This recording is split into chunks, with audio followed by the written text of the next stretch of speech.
आज हम लोग नए चैप्टर अध्याय 10 पढ़ेंगे वृत्त। और इस चैप्टर में वृत्त के ज्यामितीय सवाल है। वृत्त का जो सवाल दो भागों में, एक ज्यामितीय सवाल और क्षेत्रमितीय है। ज्यामितीय सवाल के बारे में हम इस चैप्टर में पढ़ेंगे और अगला अध्याय 12 मिलेगा जो आगे, उसमें वृत्त से संबंधित क्षेत्रमितीय सवाल है। तो हम वृत्त के बारे में थोड़ा सा इंट्रोडक्शन जान ले। सबसे पहले कि वृत्त होता क्या है। तो वृत्त एक गोलाकार समतल क्षेत्र होता है। वृत्त एक गोलाकार समतल क्षेत्र होता है।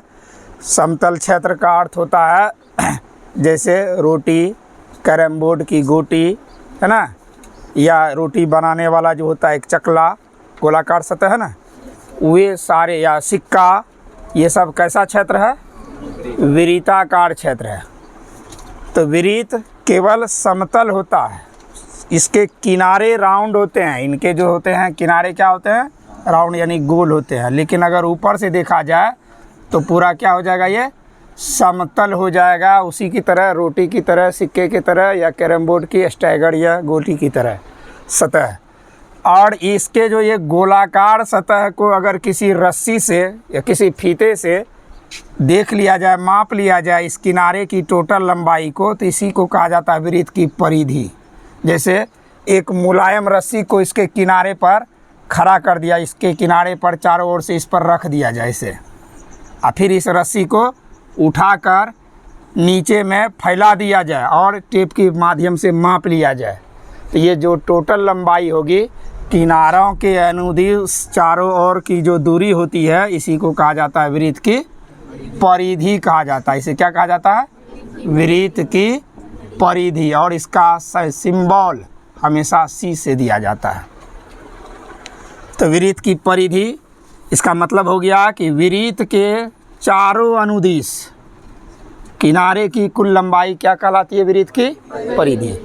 और ये परिधि के भीतर बीचों बीच स्थित जो एक पॉइंट होता है, बिंदु होता है, जहाँ से हर दूरी, परिधि की हर दूरी आपस में बराबर हो जाए, तो इस बिंदु को कहा जाता है वृत्त का केंद्र।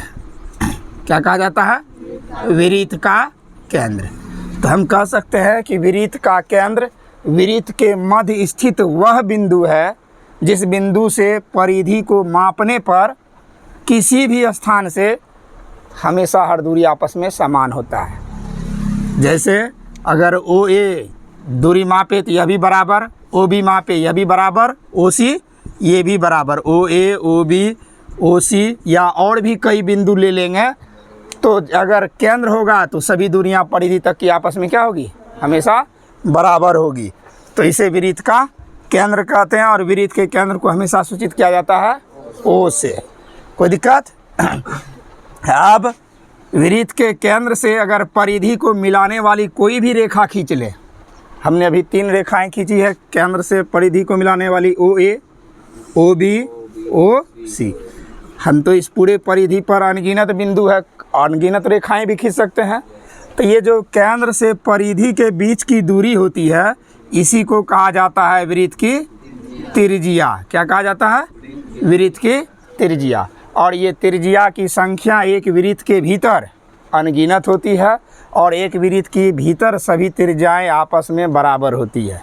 यह तथ्य याद रहेगा कि एक वृत्त की सभी त्रिज्याएं आपस में बराबर होती है। अगर ओ ए की लंबाई 5 सेमी है तो ओ बी भी 5 सेमी, ओ सी भी 5 सेमी। कोई दिक्कत? एक वृत्त के भीतर सभी त्रिज्या की लंबाई आपस में समान, और एक वृत्त के भीतर अनगिनत त्रिज्याएं खींची जा सकती है। तो हम लोग वृत्त की परिधि जान गए, उसके बाद वृत्त का केंद्र जान गए, वृत्त की त्रिज्या जान गए। अब इसके बाद दूसरा आते हैं वृत्त का व्यास। तो अलग अलग चित्र बना देते हैं ताकि सभी को एक साथ समझ ले। मान लिया जाए ये वृत्त का केंद्र है और ये वृत्त की परिधि। कोई दिक्कत नहीं। तो केंद्र को हमने ओ से सूचित किया। अब कहा जाता है कि वृत्त में केंद्र से अगर कोई रेखा परिधि को खींचा जाए तो हम कहते हैं उसको वृत्त की त्रिज्या कहते हैं। केंद्र से अगर परिधि तक खींच दिए तो क्या कहलाती है? त्रिज्या। लेकिन अगर केंद्र से नहीं खींचकर कहीं भी वृत्त में खींच दिया जाए, किसी भी स्थान पर खींच दिया जाए, तो ये भी जो रेखाएं हैं, ये रेखाएं कहलाती है वृत्त की जीवा। क्या कहलाती है? वृत्त की जीवा। मान के चलो हमने यहाँ कई जीवाएं खींच के रखा, ABCDEF GH I J। तो अगर पूछा जाए, हमने तो केवल 1 2 3 4 5 जीवाएं खींच के रखा है, लेकिन जीवा भी तो अनगिनत खींच सकते हैं, और भी जो गैप है, स्पेस है, उस जगह में भी खींच लेंगे। इस क्षैतिज खींचे हैं, लंबवत भी खींच सकते हैं। तो अगर वृत्त के भीतर सामान्य सी कोई भी रेखा खींच दिया गया इस ओर से उस ओर, यानी दाएं से बाएं, ऊपर से नीचे, तो ऐसी रेखाएं वृत्त की जीवाएं कहलाती है। क्या कहलाती है? वृत्त की जीवाएं। अब वृत्त की जीवा की लंबाई की अगर तुलना करें, तो क्या लंबाई में आपस में एक जैसा दिख रहा है? नहीं दिख रहा है। AB जीवा है, CD अपेक्षाकृत बड़ा हो गया, फिर EF की लंबाई कुछ डिफरेंट लग रहा है, फिर घट रहा है, बढ़ रहा है, एक जैसा। तो हम यह कह सकते हैं कि वृत्त की जीवा की लंबाई आपस में बराबर, अनगिनत होती है लेकिन लंबाई आपस में बराबर। लेकिन हम लोग अभी त्रिज्या के बारे में क्या पढ़े कि वृत्त की त्रिज्या की सभी लंबाई, एक वृत्त की त्रिज्या सभी आपस में बराबर होती है और अनगिनत होती है। लेकिन जस्ट इसका विपरीत इसमें क्या हो गया, लंबाई में बराबर नहीं होंगे, संख्या अनगिनत इसके भी होंगे। अब इन्हीं जीवा में से कुछ जीवाएं को हम यह देख पा रहे हैं कि वृत्त के केंद्र से होकर गुजर रही है, केंद्र से होकर छू कर गुजर रही है। तो जब कोई वृत्त की जीवाएं केंद्र से होकर गुजरती है, तो ऐसी जीवाएं ही व्यास कहलाती है। क्या कहलाती है? व्यास। तो वृत्त का व्यास एक प्रकार का जीवा है, लेकिन वह ऐसी जीवा है जो पूरे व्यास वृत्त के अंदर खींची गई जीवा है, उन सबों में सबसे लंबी जीवा है। तो इसमें हम लोग अभी जो जीवाएं पढ़े, जीवाएं, ये सारी रेखाएं जीवाएं हैं।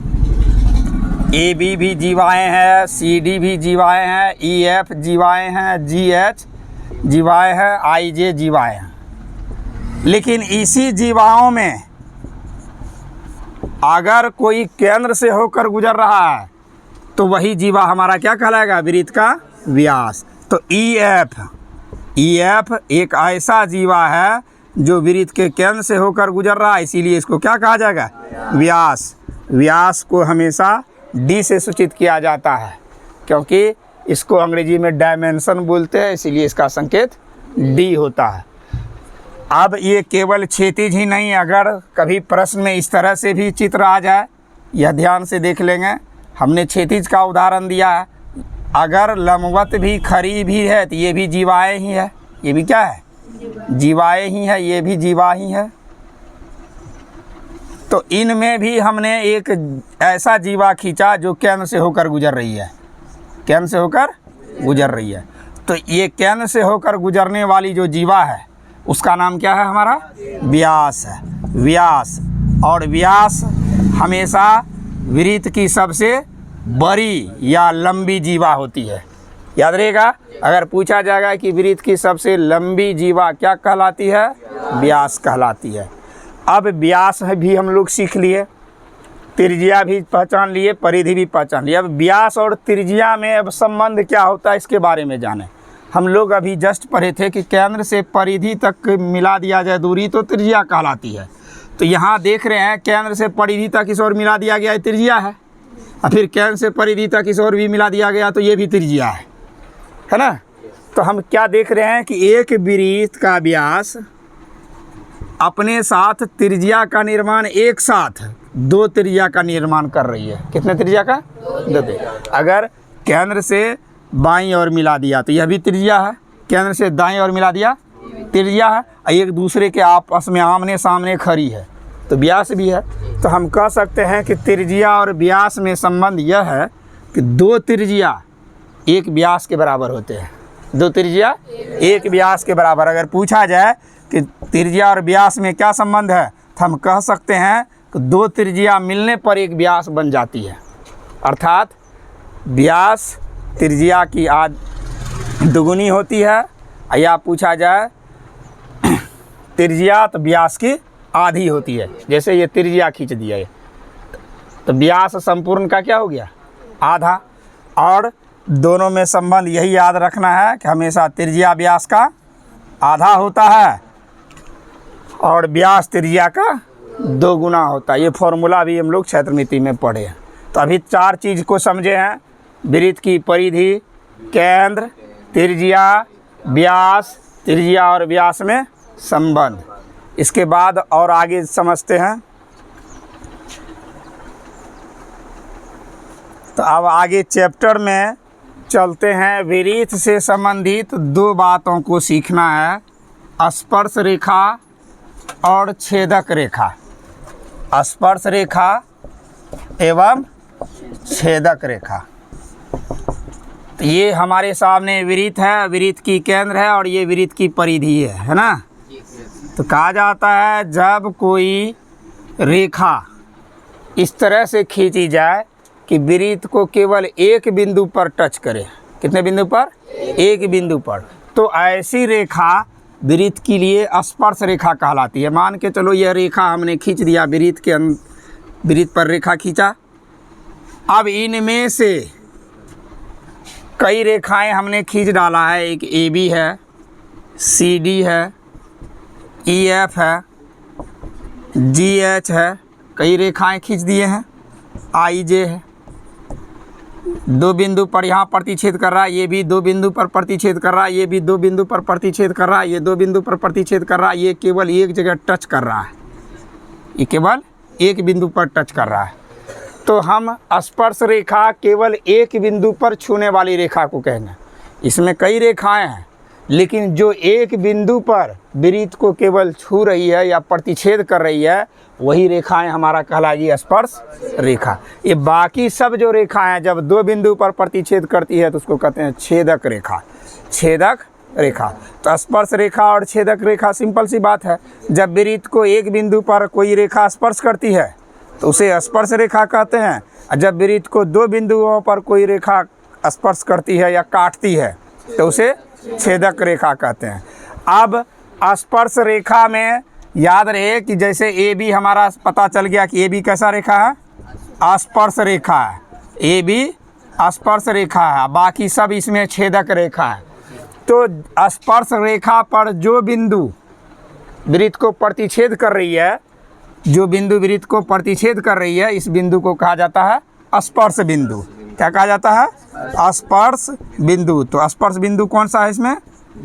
P स्पर्श बिंदु है। तो स्पर्श बिंदु का परिभाषा होता है कि स्पर्श रेखा और वृत्त पर जो उभयनिष्ठ बिंदु होता है, ऐसा बिंदु, उभयनिष्ठ का मतलब जो दोनों पर हो, तो ऐसा बिंदु जो वृत्त और स्पर्श रेखा दोनों पर मौजूद हो, उस बिंदु को हम कहते हैं स्पर्श बिंदु। या हम यह भी कह सकते हैं कि स्पर्श रेखा वृत्त को जिस बिंदु पर प्रतिच्छेद करती है उस बिंदु को हम स्पर्श बिंदु कहते हैं।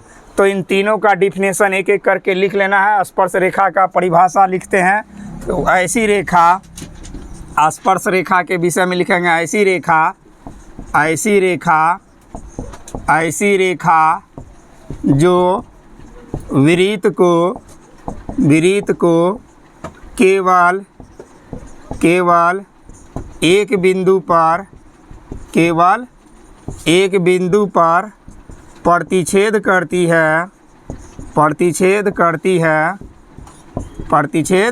करती है, उसे स्पर्श रेखा कहते हैं, उसे स्पर्श रेखा कहते हैं। जैसे चित्र में AB रेखा वृत्त को एक बिंदु P पर प्रतिच्छेद करती है, अतः AB स्पर्श रेखा है, AB स्पर्श रेखा है। अब हम इसी में एक चीज़ समझना चाहते हैं कि एक वृत्त पर स्पर्श रेखा, अभी हमने कई रेखाएं खींचा लेकिन स्पर्श रेखाएं केवल एक ज्ञात हुआ। लेकिन छेदक रेखाएं को हम मिटाकर अगर कल्पना किया जाए कि एक वृत्त पर कितनी स्पर्श रेखाएं खींची जा सकती है, तो अगर यह वृत्त है हमारे पास और ये वृत्त जो बना है एक कर्व रेखा से, एक प्रकार का कर्व रेखा है, तो हम पढ़े हैं कि रेखा पर अनगिनत बिंदु होते हैं। इस वृत्त की परिधि पर एक बिंदु है, अनगिनत बिंदु है ना। हर बिंदु पर, हर एक बिंदु पर हम एक स्पर्श रेखा खींच सकते हैं, नहीं खींच सकते हैं? तो वृत्त जो बना है कर्व रेखा से, इस कर्व रेखा में हम लोग पढ़े हैं कि रेखा अनगिनत बिंदुओं का संग्रह है, अनगिनत, जिसको हम गिन नहीं सकते हैं।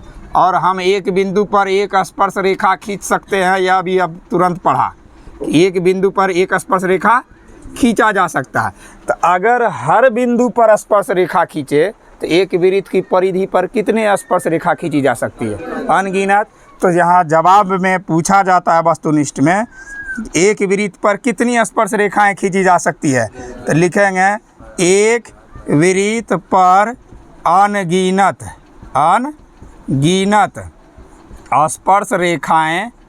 स्पर्श रेखाएं खींची जा सकती है, स्पर्श रेखाएं खींची जा सकती है।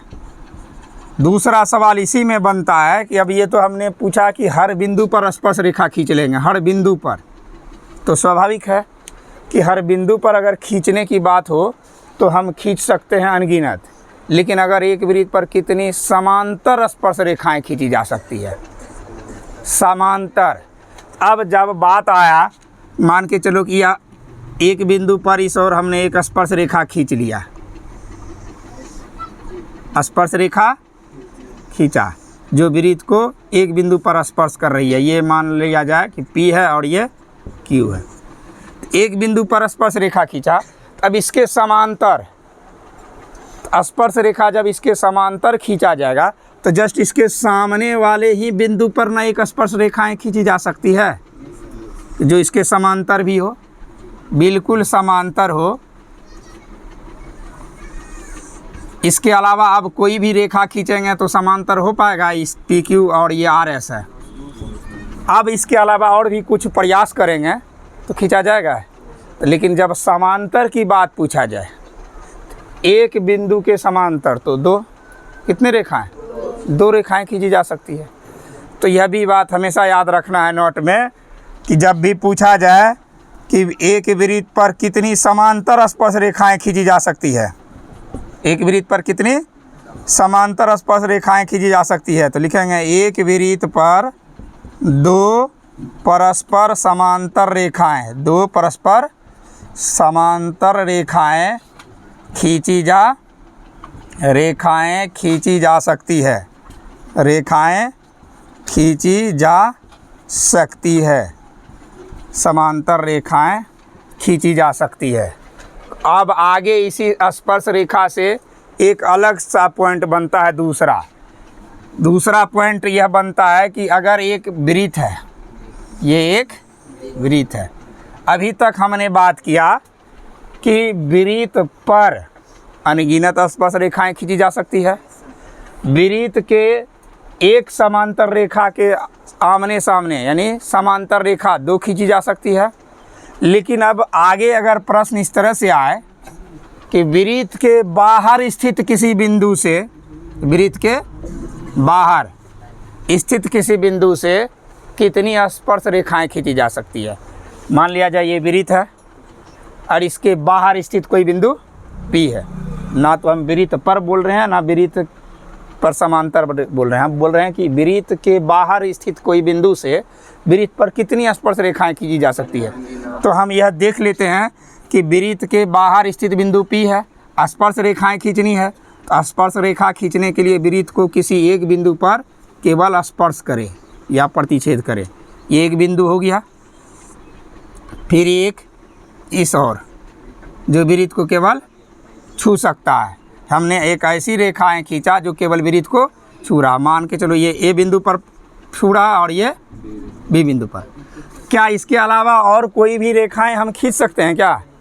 वृत्त के बाहर स्थित एक बिंदु है, हमने एक बिंदु से बाईं ओर और दाईं ओर स्पर्श करती हुई रेखा खींचा। अब आगे अगर और खींचने का प्रयास अंदर की ओर करेंगे तो दो बिंदु पर प्रतिच्छेद करेगा, बाहर की ओर खींचने का प्रयत्न करेंगे तो वह वृत्त को छोड़ देगी। तो बाहर किसी स्थित बिंदु से वृत्त पर कितनी रेखाएं खींची जा सकती है? तो केवल दो। तो यह बात याद रखना है, अगर पूछा जाए कि किसी वृत्त के बाह्य स्थित बिंदु से वृत्त पर कितनी स्पर्श रेखाएं खींची जा सकती है? दो। कोई दिक्कत? तो वृत्त पर नोट में आगे लिखना है, नोट में नंबर 3 पॉइंट बनाना है कि वृत्त के बाहर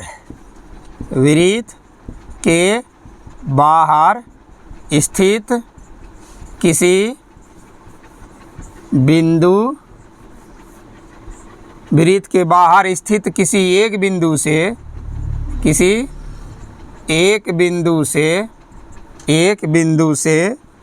वृत्त पर दो स्पर्श रेखाएं खींची जा सकती है। अब इसी में एक अलग पॉइंट और है। अब हम देख रहे हैं कि इसमें स्पर्श बिंदु A है, स्पर्श बिंदु B है, बाह्य बिंदु P है। तो इसमें स्पर्श रेखा हमारा हो गया PA और इस ओर हो गया स्पर्श रेखा PB। तो ये स्पर्श रेखा की लंबाई जब किसी एक बिंदु से वृत्त पर स्पर्श रेखाएं खींची जाती है तो इसकी स्पर्श रेखा की लंबाई आपस में सदैव बराबर होती है। इसको हम प्रूफ करके आगे दिखा देंगे। याद रखना है हमेशा कि वृत्त के बाहर स्थित किसी बिंदु से वृत्त के बाहर स्थित किसी एक बिंदु से वृत्त पर खींची गई दो स्पर्श रेखा की लंबाई या स्पर्श रेखाएं की लंबाई हमेशा समान होते हैं। समान अर्थात क्या? बराबर होते हैं। अब कहने का अर्थ ये मत समझ लेना कि एक ही बिंदु से खींचा गया। तो अगर दूसरा चित्र अगर हमने इस तरह का फिगर बना लिया कि ये एक वृत्त है, अब एक बिंदु हमने A ले लिया, A से स्पर्श रेखा अलग खींच लिया है, यहाँ A से खींच लिया अलग P और Q, ठीक है। एक बिंदु हमने यहाँ ले लिया B, अब B से भी स्पर्श रेखा खींच दिया, इस पर B से अलग खींच दिया। तो B से अगर खींच लिया हमने स्पर्श रेखा, ये मान ले कि ये Q पर ही कर रहा है, लेकिन ये कर रहा है R पर, तो ये हम कभी नहीं कह सकते हैं AP बराबर AQ तो होगा ही। इसमें हम AP बराबर AQ, लेकिन ये कभी नहीं कह सकते हैं कि AQ अब BQ भी बराबर ही होगा, क्योंकि एक बिंदु से खींची गई स्पर्श रेखा की लंबाई ही केवल आपस में बराबर होती है। अब आगे दूसरा बिंदु से B है ना, B से खींची गई स्पर्श रेखा कौन कौन है? BQ और BR के बराबर होंगे। ये बात हमेशा कन्फर्म रखना है कि एक बिंदु से खींची गई स्पर्श रेखा की लंबाई बराबर होती है, और ये B से फिर खींची गई स्पर्श रेखा BQ और BR है, तो ये परस्पर आपस में बराबर होंगे।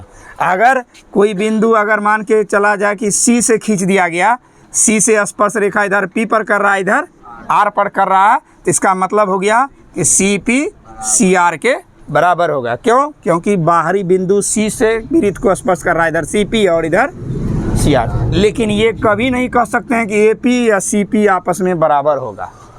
ये आगे कंडीशन अगर कोई तथ्य हमें मिलता है इसके लिए प्रमाण तो कहेंगे, अन्यथा अभी हमारे अनुसार यानी इस सिद्धांत के अनुसार बाह्य बिंदु A से खींची गई वृत्त पर स्पर्श रेखा AP AQ आपस में बराबर होंगे। C बाहर में है, C से खींची गई CP और CR आपस में बराबर होंगे। बाह्य बिंदु B है, B से खींची गई BQ और BR आपस में बराबर। तो ये बात हमेशा याद रखना है कि वृत्त के बाहर किसी एक बिंदु से वृत्त पर खींची गई दो स्पर्श रेखा की लंबाई हमेशा आपस में बराबर होती है। वृत्त के बाहर स्थित किसी एक बिंदु से हमेशा कितनी स्पर्श रेखाएं खींची जा सकती है?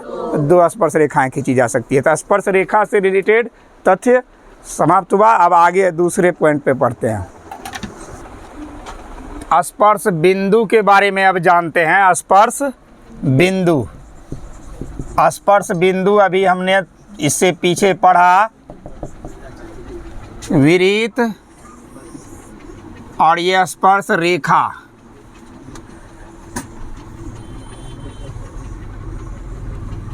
ये स्पर्श रेखा हो गया। ए और बी स्पर्श रेखा है और पी स्पर्श बिंदु है, वो केंद्र वाला वृत्त है। इसकी परिभाषा हम अपने इच्छानुसार 2 तरीके से दे सकते हैं। स्पर्श बिंदु का परिभाषा हम लिखेंगे स्पर्श रेखा एवं वृत्त के उभयनिष्ठ बिंदु को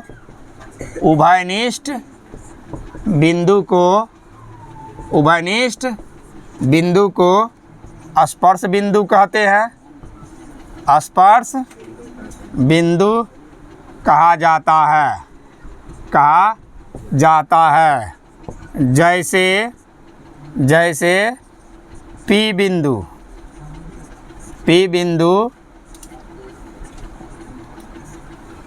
वृत्त को पी बिंदु रेखा AB का स्पर्श बिंदु है। स्पर्श बिंदु है। पी बिंदु रेखा AB का कैसा बिंदु है? स्पर्श बिंदु। अथवा दूसरे तरीका से परिभाषा हम यह दे सकते हैं स्पर्श रेखा पर स्थित वह बिंदु, स्पर्श रेखा पर स्थित वह बिंदु जो वृत्त को एक बिंदु पर प्रतिच्छेद करता है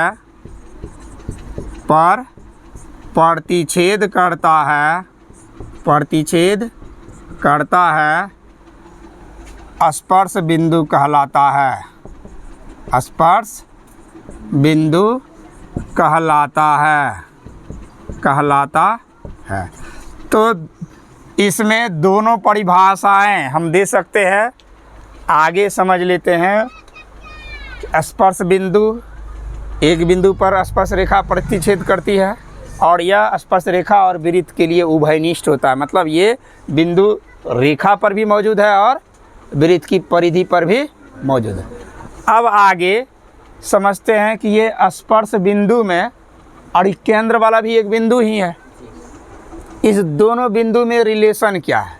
अर्थात वृत्त के केंद्र और स्पर्श रेखा का स्पर्श बिंदु, ये दोनों को अगर आपस में हम मिला के देखें तो इस दोनों आपस में जब मिलता है तो एक रेखा जो बनता है यह परस्पर स्पर्श रेखा पर लंब का निर्माण करता है। किसका निर्माण करता है? लंब का निर्माण करता है। इसको अभी हम प्रूफ करके दिखाएंगे प्रमाण के साथ साध्य में। तो यह तथ्य याद रखना है कि स्पर्श रेखा के स्पर्श बिंदु को जब केंद्र से मिलाया जाता है तो स्पर्श बिंदु पर या स्पर्श रेखा पर कितने डिग्री का कोण होता है? 90 डिग्री का कोण होता है। संबंध क्या होता है स्पर्श बिंदु और ये स्पर्श रेखा और इस त्रिज्या में? आपस में एक दूसरे पर लंब होते हैं। तो हम यहाँ नोट में लिखेंगे, नोट में हम लिख सकते हैं स्पर्श रेखा पर स्थित स्पर्श बिंदु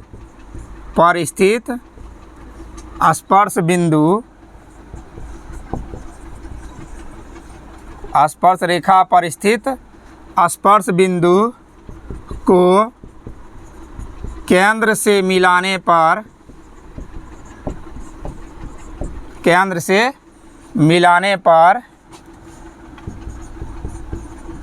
त्रिज्या, चूँकि यह वृत्त की परिधि पर है तो यह एक प्रकार का किसका निर्माण हो गया? त्रिज्या।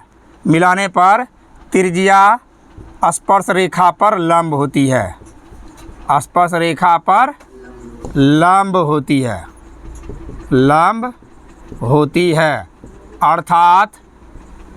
अर्थात OP लंब AB। कोई दिक्कत? याद रखना है हमेशा कि किसी भी स्पर्श रेखा के स्पर्श बिंदु को अगर केंद्र से मिलाने वाली रेखा, तो केंद्र से मिलाने वाली रेखा को ही तो त्रिज्या कहते हैं। स्पर्श बिंदु परिधि पर है ना, केंद्र है यहाँ, अब मिलाने वाली रेखा तो त्रिज्या हो गया। यह त्रिज्या हमेशा किस पर लंब होती है? स्पर्श रेखा पर। किस पर लंब होती है? स्पर्श रेखा पर। अब स्पर्श रेखा पर स्थित स्पर्श बिंदु को केंद्र से मिलाने पर हमेशा वह रेखा या वह रेखा हमारा त्रिज्या हो गया, और त्रिज्या हमेशा क्या होती है? स्पर्श रेखा पर लंब होती है। और लंब कितना डिग्री कोण बनाती है? 90 डिग्री का कोण बनाती है, समकोण। आगे मिटा दे इसे।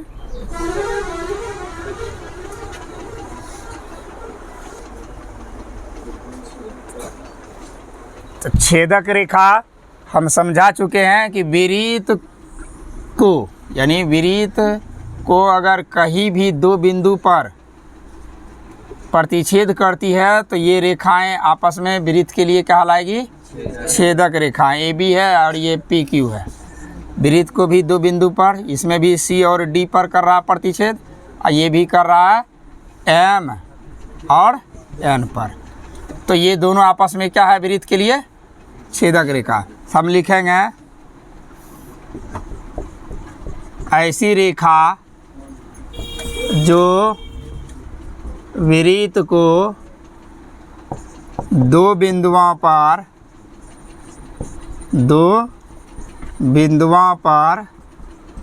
प्रतिच्छेद करती है, उसे छेदक रेखा कहते हैं। छेदक रेखा कहते हैं। जैसे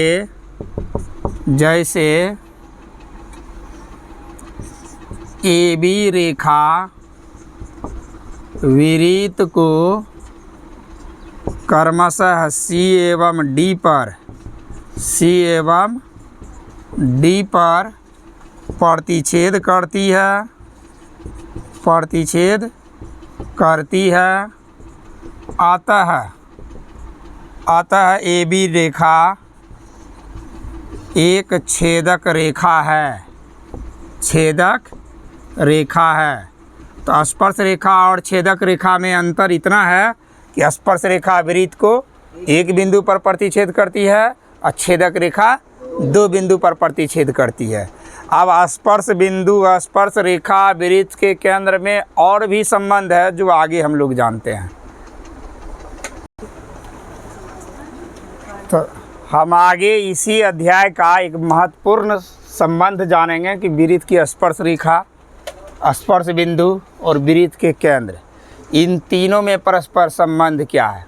परिभाषा से तो हम लोग पढ़ लिए कि स्पर्श रेखा एक बिंदु पर विरीत को प्रतिच्छेद करती है, स्पर्श बिंदु जो स्पर्श रेखा और विरीत पर उभयनिष्ठ होती है, और केंद्र जो विरीत के मध्य वहाँ स्थित होती है जहाँ से परिधि तक की सभी दूरियाँ आपस में बराबर होती है। अब इनमें संबंध क्या है, इसके लिए हम एक चित्र बनाते हैं। ये हमारा एक विरीत है और ये विरीत का केंद्र है, और हम क्या करते हैं कि एक बाहर में एक बाह्य बिंदु है, बाह्य बिंदु ले लिए P। तो हमने अभी इससे पहले क्या पढ़ा कि विरीत के बाह्य बिंदु से विरीत पर दो स्पर्श रेखाएं मात्र खींच सकते हैं। इससे अधिक खींचने के लिए हमारे पास कोई विकल्प नहीं होता है। अगर देखा जाए तो विरीत को स्पर्श करते हुए केवल दो रेखाएं खींच सकते हैं। ये रेखाएं खींच लिया, आगे की ओर जा रहा है, और हम यहाँ दे देते हैं कि A बिंदु पर क्या कर रही है, ये स्पर्श कर रही है। फिर इसी प्रकार एक ऐसा रेखा खींचना है कि जो विरीत को प्रतिच्छेद नहीं केवल स्पर्श करे। क्या करे? स्पर्श करे। हम ये ले लिए B, और ये भी क्या कर रही है? स्पर्श कर रही है। तो स्पर्श रेखा की लंबाई ये भी पढ़ चुके हैं, आपस में क्या होता है? स्पर्श रेखा की लंबाई आपस में बराबर कब? जब वह एक ही बिंदु से हो। स्पर्श रेखा की लंबाई आपस में बराबर तब होती है जब वह एक ही बिंदु से हो। जैसे अभी एक ही बिंदु से स्पर्श रेखा PA है और PB है, ये हमेशा आपस में बराबर होती है। इसको प्रूफ भी कर देंगे हम कैसे बराबर होती है। हम अभी संबंध के बारे में जान रहे हैं। तो हमने क्या बताया कि स्पर्श बिंदु को अगर केंद्र से मिला दिया जाए, स्पर्श बिंदु को केंद्र से मिला दिया जाए, तो इससे पहले हमने पढ़ा था कि ये त्रिज्या जो है OA स्पर्श रेखा पर लंब होती है। यह भी हमने पहले पढ़ लिया है। यह तथ्य हमने समझाया भी कि हमेशा याद रखना कि स्पर्श बिंदु को अगर केंद्र से मिलाते हैं तो त्रिज्या का निर्माण होता है, और ये त्रिज्या हमेशा स्पर्श रेखा पर लंब होती है। तो इसके साथ भी तो संबंध यही भी है, क्योंकि ये भी एक प्रकार का त्रिज्या है, वो भी क्या है, त्रिज्या है, और यह भी AB PB पर क्या है, लंब है। ये भी कितना डिग्री कोण बनाती है, 90 डिग्री कोण बनाती है। अब आगे इस चित्र में हम क्या देखते हैं कि PAOB चार भुजा वाला, ध्यान से देखो, PAOB एक भुजा, 2 3 4, चार भुजाओं का क्या बनता है, चतुर्भुज। चार भुजाओं से बने घिरी आकृति को चतुर्भुज कहते हैं। तो केवल इस हिस्से को देखेंगे तो क्या बन गया, ये चतुर्भुज। और चतुर्भुज में हम लोग पढ़े हैं कि हमेशा चारों कोनों का योगफल 360 डिग्री होता है। चतुर्भुज में चारों कोनों का योगफल 360 डिग्री होता है, यह तो तय है। तो ये जब PAOB एक चतुर्भुज बन रहा है और हमेशा स्पर्श बिंदु केंद्र से जब मिलाया जाए तो लंब ही होगी, इसका मतलब 90 और 90 180 का बनना तो तय है। 90 और 90 180 का बनना तय है, क्योंकि हमेशा ये त्रिज्या लंब होगी, ये भी लंब होगी, तो 90 दूना 180 तो फिक्स है। तो ऐसी स्थिति में केंद्र पर बना कोण, वृत्त के केंद्र पर बना कोण और स्पर्श बिंदु पर जो झुकाव है, स्पर्श रेखा का झुकाव, इन दोनों का कोण भी तो 180 ही होगा ना, क्योंकि 360 चतुर्भुज के चारों कोनों का योगफल होता है। 360 में 180 पूर्व से ही बनकर तैयार है, तो शेष 360 में 180 हटा देंगे तो बचा कितना, 180, और 180 ही तो अब ये दोनों मिलकर बनेगा। बात समझ रहे हो ना। तो प्रश्न वस्तुनिष्ठ में पूछे जाते हैं। अगर पूछ दिया जाए कि एक बाह्य बिंदु से वृत्त पर स्पर्श रेखा खींची गई है और स्पर्श बिंदु पर झुकाव कोण 80 डिग्री बन रहा है, तो वृत्त के केंद्र पर कितना बनेगा, तो हम सिंपल सी बात है 100 डिग्री ही तो बनेगा, क्योंकि दोनों मिलकर 180 बना रही है। तो 80 बन चुका है। स्पर्श बिंदु पर पूछा जाए झुकाव, ये स्पर्श बाह्य बिंदु स्पर्श रेखा का झुकाव 80 पर है, तो केंद्र पर 100। अगर पूछ दिया जाए कि बाह्य बिंदु जहाँ स्पर्श रेखा का झुकाव है 40 डिग्री बन रहा है, तो केंद्र पर 140 डिग्री, कोई दिक्कत। लेकिन एक तथ्य इसमें और पूछे जाते हैं। अब तो ये इस तरह से खुला रहेगा तो हम बता देंगे। अगर पूछ दिया जाए कि केंद्र पर 110 डिग्री बन रहा है तो स्पर्श रेखा कितने डिग्री पर झुका हुआ, आपस में 70 डिग्री पर झुका हुआ। हमेशा इन दोनों में संबंध हमें 180 पूरा देना है। अब एक इसी से तथ्य रिलेटेड क्या आता है कि एक रेखा इसको मिला दिया जाए, बाह्य बिंदु को किससे मिला दिया जाता है, केंद्र से मिला दिया जाए, तो त्रिभुज का निर्माण हो गया ना। ये क्या हो गया, ये त्रिभुज। तो त्रिभुज का जब निर्माण हो गया तो अब दोनों त्रिभुज को ध्यान से देखा जाएगा। एक त्रिभुज बन रहा है PAO, दूसरा बन रहा है PBO। अब यहाँ देख लेते हैं कि त्रिभुज PAO एवं त्रिभुज PBO, इन दोनों में हम पहले से जानते हैं कि PA स्पर्श रेखा है और PB भी स्पर्श रेखा है, ये आपस में बराबर होता है। पहले से जान रहे हैं स्पर्श रेखा है और स्पर्श रेखा की लंबाई आपस में बराबर होती है। फिर AO और OB वृत्त की त्रिज्या है। AO और BO क्या है, वृत्त की त्रिज्या भी हम लोग पहले से पढ़े, आपस में बराबर होती है। एक वृत्त की त्रिज्या सब क्या होता है, आपस में बराबर होती है। फिर इसके बाद इन बातों को देखो ध्यान से कि PO एक ही भुजा तो दोनों त्रिभुज को बनाती है, इसको हम क्या कह सकते हैं, PO और PO क्या है, उभयनिष्ठ है। जब किसी दो त्रिभुज में तीनों भुजा एक दूसरे के बराबर हो तो दोनों त्रिभुज आपस में सर्वांगसम होते हैं। हम यह भी पढ़े हैं ना, बराबर होते हैं अर्थात सर्वांगसम होते हैं।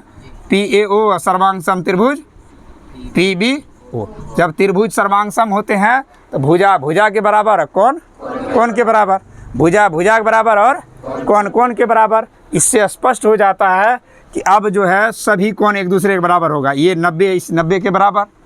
इसके बाद ये वाला हिस्सा जो कोण 1 इसका नाम दे देते हैं, इसका 2 दे देते हैं, इसका 3, इसका, तो ये भी परस्पर में आपस में बराबर होगा। 1 और 2 आपस में, ये 3 और 4 भी आपस में बराबर। क्यों बराबर हुआ? क्योंकि दोनों त्रिभुज परस्पर सर्वांग सम है। किस भुजा से? एस एस एस सर्वांग समता कसौटी से। कोई दिक्कत? तो जब सर्वांग सम है तो इसका मतलब है कोण बराबर होंगे। अब इस स्थिति में पूछ दिया जाए, अब हम ये तथ्य जान गए कि दोनों त्रिभुज आपस में सर्वांग सम है और दोनों त्रिभुज का क्षेत्रफल बराबर होगा, भुजा बराबर होगा, कोण बराबर होगा, हर पार्ट आपस में क्या होगा?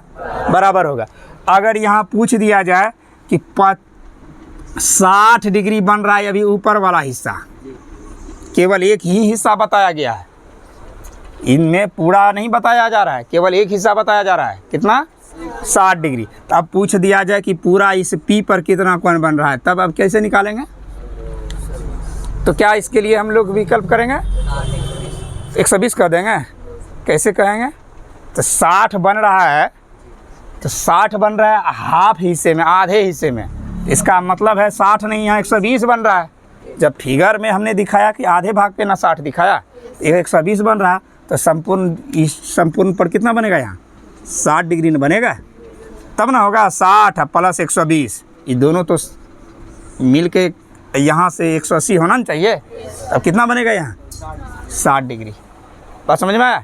लेकिन अगर पूछ दिया जाए एक ही हिस्से का माप, अगर पूछ दिया जाए ये 70 डिग्री बन रहा है, कितना बन रहा है? तब पूछा जाए कि संपूर्ण कोण कितना बन रहा है, तो इसका मतलब हो गया कि 70 कह रहा है तो आधा भाग कह रहा है, तो दुगुना हो गया 140, तो इस पर कितना हो गया? 40। लेकिन अगर पूछ दिया जाए कि इसमें भी आधे पूछ दिया जाए, 70 वहाँ बन रहा है तो यहाँ कितना होगा? अभी आधा हिस्सा ही केवल हमने जो चिन्ह लगाया है, केवल हाफ भाग का चिन्ह, तो स्वाभाविक है 140 हम भी यहाँ भी आधा कर देंगे ना। ऐसे भी दूसरा ट्रिक हम लोग जानते हैं, त्रिभुज के अंदर 180 डिग्री, 70 90 160, तो 20 देंगे तब ना 180 होगा। तो ये संबंध होता है केंद्र पर बने कोण और बाह्य बिंदु पर स्पर्श रेखा के झुकाव पर बने कोण। कोई दिक्कत? तो अब यहाँ इस फिगर के नीचे में हमें यह लिख लेना है, क्या लिखना है कि बाह्य बिंदु से वृत्त पर खींची गई स्पर्श रेखा के झुकाव से बना कोण, केंद्र पर बना कोण और स्पर्श रेखा के झुकाव द्वारा बना कोणों का योगफल हमेशा 180 डिग्री होता है। कितना होता है? 180। तो नोट में लिखेंगे, नोट में वृत्त के किसी बाह्य बिंदु, वृत्त के किसी बाह्य बिंदु से वृत्त पर खींची गई स्पर्श रेखा, खींची गई स्पर्श रेखा के झुकाव, के झुकाव एवं झुकाव से बना कोण, एवं झुकाव से बना कोण एवं वृत्त के केंद्र पर, वृत्त के केंद्र पर बना कोणों का योग, बना कोणों का योग 180 डिग्री होता है। यह तथ्य याद रखना है कि वृत्त के किसी बाह्य बिंदु से वृत्त पर खींची गई स्पर्श रेखा के झुकाव से बना कोण, झुकाव से बना कोण ये दिख रहे हैं ना चित्र में, तो और वृत्त के केंद्र पर बना कोण, दोनों का योगफल हमेशा 180 डिग्री होता है। अर्थात नीचे में लिख देंगे कोण APB, कोण APB प्लस कोण AOB, कोण AO बराबर 180 डिग्री ये होता है। और इसको हम ज्योमेट्री के हिसाब से साथ में एक थ्योरी बनाकर प्रूफ करके दिखा देंगे 180 डिग्री कैसे होता है।